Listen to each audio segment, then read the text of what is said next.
Hey Paranormies, it's Alice, and you're on the light side of the paranormal. Welcome back to another episode during our 31 Days of Halloween. I'm currently in a vehicle right now because we were just investigating a cemetery. There is a cemetery to my right, and it started to rain like crazy, and so I just figured we'd pop in here and I could share this story with you. I'm sorry if my energy is a little bit weird or off while I'm sharing this. This, I can say with absolute certainty, was the scariest, most negative experience with the paranormal I've ever had. Because of that, I've kept this story to myself for a really long time because I was worried that it would either stir up that entity or just stir up some old feelings I didn't really want to feel. So, basically, to sum it up, a friend of mine gave me her negative entity. Just a little hand-me-down that I didn't want. Brought that back to Valley Village right quick. So I had this friend. We're actually no longer friends due to this experience, and I'll briefly touch on that at the end of this video, but it doesn't really matter. I was doing her hair one day, and she was telling me about the spirits in her home, and like conversations about ghosts and stuff come up a lot with my clients and I, and my friends and I, because people know that I have this YouTube channel. And so me being super nosy, I was like, so do you have any like really scary ghosts in your home? Because I have a super big interest in scary things and horror, and so of course I had to ask. And she told me yes, and then she proceeded to explain that she's had this female presenting entity that has tormented her since she was a young child. This entity has followed her from home to home to apartment right through into adulthood. I'm so, like, uncomfortable. Yeah. Ugh. This entity would stand in her closet in the night, making horrible faces and gestures, trying to scare her, trying to freak her out when she was a kid, standing there in the darkness, and it would never leave her alone, no matter how much she ordered it to go away. At this point, in my life and in my spiritual journey, I had like fully opened my third eye. Now, for me, my third eye kind of opens and closes. It ebbs and flows, but during this particular period in my life, I was like really woke, like super spiritually awakened. Third eye was open, seeing ghosts every day. So because of this, I felt very powerful. I felt very strong in my clair abilities, and also just like in my efforts to protect myself. So I very confidently said, do you want me to come and help? I can try and rid this entity from your home. I was also really curious just to see it in real life, you know, because that's a really crazy story. So she brings me over to her house a couple days later. The second that I walk 2 steps into the door, I feel it. It was like this very angry, heavy, hanging presence in the home. She had a room all the way up the stairs, and it was really cute. It was kind of shaped like this, you know? And it was really, really, really good vibes in there. She said that it's spiritually protected, and it's the one room in the house where this entity can't get to her, which I found really interesting. So we're in there. She's showing me her different crystal collection that she has and various oracle cards that she has because she knows that I'm really interested in this stuff. And we're sitting there, and then I look over in the doorway and I see it. I'm going to say it because I don't feel like this thing really had a gender, but it was presenting typically female looking. Ugh.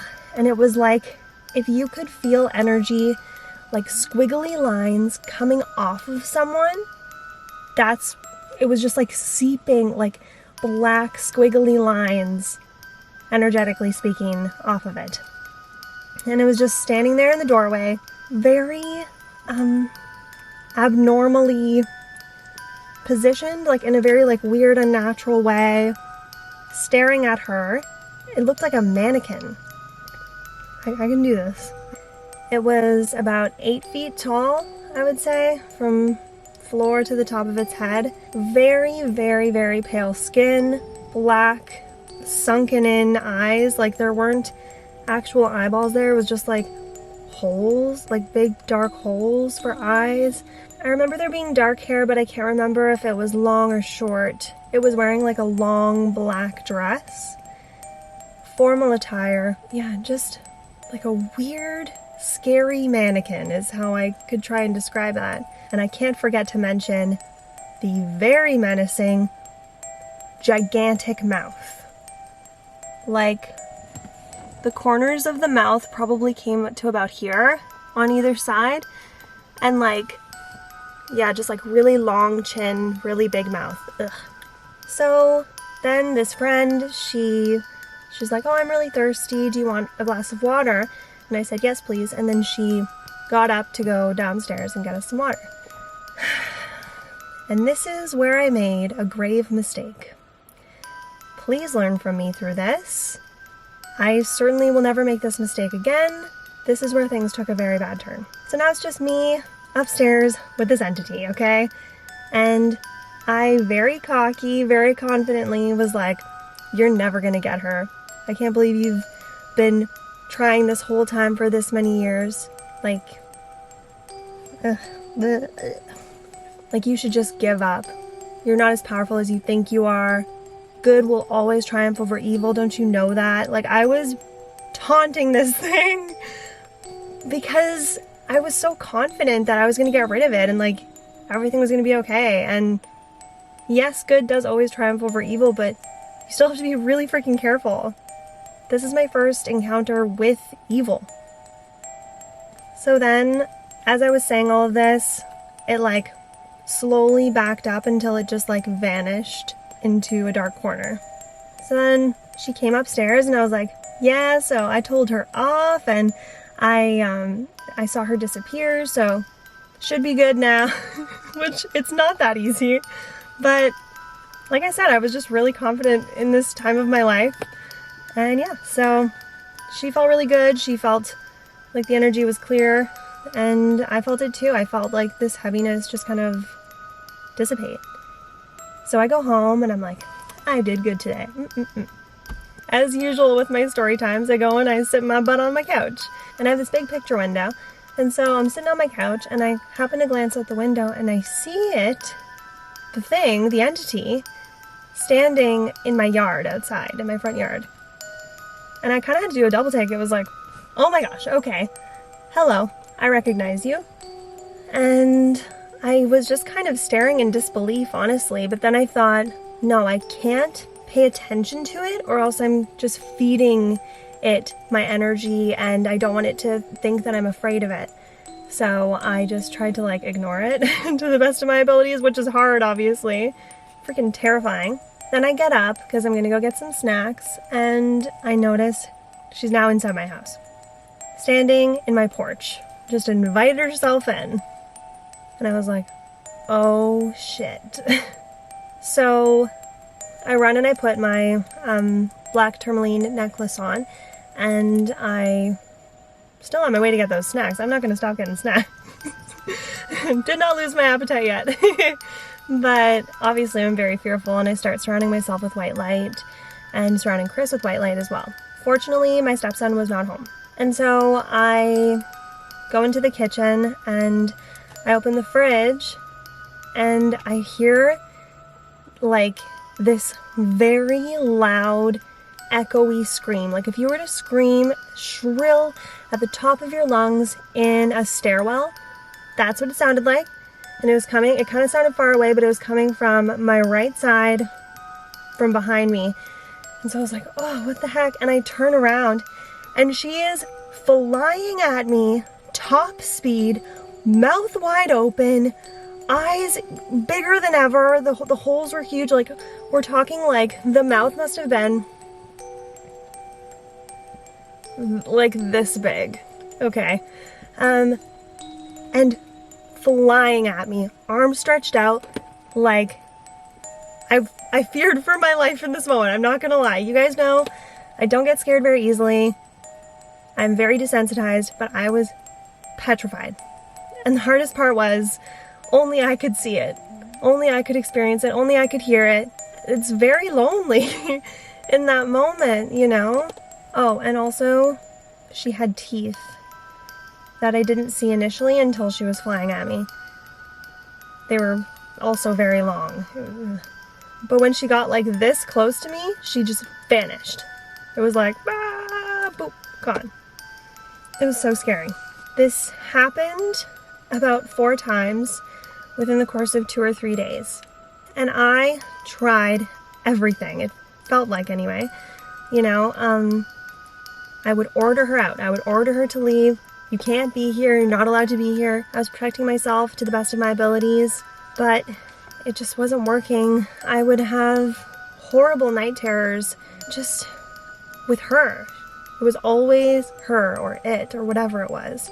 Now she was going to taunt me, and now she was going to torture me the way that she was this girl who I acquired her from. I reached out to the friend, and I was like, hey, so this and this happened. And she was going through a lot spiritually. She was also just in a bad place, so we weren't able to fully work through that together. So then on about the 3rd day of having to deal with this entity, I was like, I'm making time for this. I'm busting out some sage.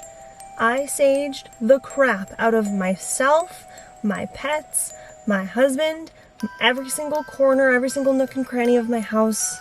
I was really just dousing it all over the place, like really, really cleansing. And fortunately, the heaviness lifted. I had never seen her again after that. But I did reach out to this friend again, and I was like, hey, just out of curiosity, have you been seeing that woman or that entity? Because when this entity was at my house, she wasn't seeing it. So that was super validating for me, even though it was a very real feeling. So when I had asked her, hey, have you started seeing her again? She said yes. I just really hoped that I could take it away from her and give her some relief, because she has dealt with this thing for so many years.